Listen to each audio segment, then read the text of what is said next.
Good morning to all of you. Shalom, Boker Tov. First of all, I want to thank all the organizers of this very important event. Chaim Bivas, the head of the local authority council, all the mayors, and definitely to all our dear guests, mayors from all around the world, representatives of the United Nations who are here with us. Welcome to Israel, welcome to Tel Aviv, welcome to this very important conference. I have to say that in terms of Middle East, this is a very young city. Tel Aviv is just 110 years old. But it was created, I do have to say, it was created with a clear vision. A reborn Jewish people taking their place in their homeland among the nations of the world. And seeing all of you here this morning, coming from different parts of the world as elected officials, as high-ranking officials of municipalities, I do have to share with you my feeling. I think that the dream of Tel Aviv is coming true, and it's hosting very important gatherings, including this one. This year, Israel is proudly celebrating its 70th anniversary. 7 decades of innovation in fields as diverse as agriculture, security, medicine. Sadly, our national experience also includes multiple wars, constant existential challenges, and continuous attempts to drive the state of Israel into the sea, which is just down the road. Still, the nature of the threats we face has changed over the years, and this has forced us to adapt as well.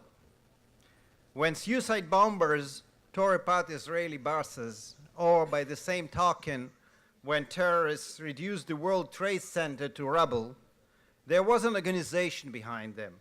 Whether Hamas, Islamic Jihad, or Al-Qaeda, there were leaders, members, and a certain modus operandi. And we could fight them accordingly by gathering intelligence and mounting operations to take out their leaders and destroy their support system. Recently, however, Israel, like citizen countries around the world, has been subject to increasing attacks by so-called lone wolves. They provide little advance warning of their actions, if any, but their crimes are no less deadly. They may not belong to a terrorist organization, but they do not act in a vacuum. Perhaps they became radicalized by watching recruitment videos online. Maybe they were drawn in by the drumbeat of social media posts hailing murder and violence. Too often, the tools of traditional intelligence and anti-terrorism can come up short, and we can only connect the dots in hindsight, in many cases when it's already too late. We all share this challenge. We faced it in Boston with the marathon bombing, and in Nice with the truck attack on the Bastille Day, to name but a few examples, and we unfortunately can present here a very long list. We definitely continue facing these challenges in Israel, including as recently as about 3 weeks ago when a teenager, young girl, was stabbed to death by this kind of a lone wolf. And as I've said, traditional measures here of infiltrating different terrorist structures or attacking their leaders don't necessarily work.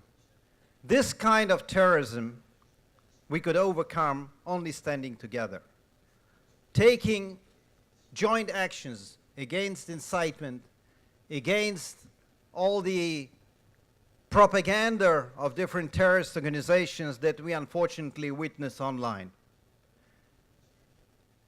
It's possible to do it on the state level, but to this distinguished audience, it's very important for me to say that it's doable also on the local level. In many cases, cities are unfortunately an arena for this struggle to single Israel out for its actions against terrorism, to try to promote all kinds of BDS movements, those who are calling for boycott to Israel, and thus basically incite and in some cases even hide the traditional anti-Semitism with this disguise of anti-Israel or anti-Zionist approach. And I'm absolutely sure that when we join efforts and join forces, when we stand together against this kind of hatred and spreading terrorist ideology, we could prevail, be it in Boston, be it in Bangkok, or be it here in Tel Aviv. All around the world, we need a joint effort in this fight. And the last point I would mention is important to me as a citizen of the State of Israel and as the Speaker of the Knesset. Especially when combating these lone wolves, but also in combating terrorism, organized terrorism, and terrorist organizations. It's very easy to lose the North Star and to disbalance democratic principles and democratic values in this pursuit of combating terrorism in the most effective way. And I can proudly tell you that in the recent years, several important legislations passed in the Knesset.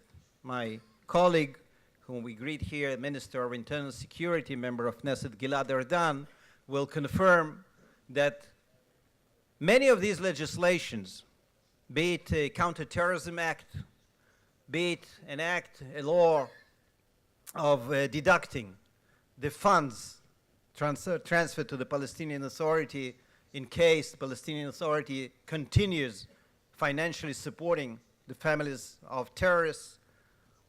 All these things work.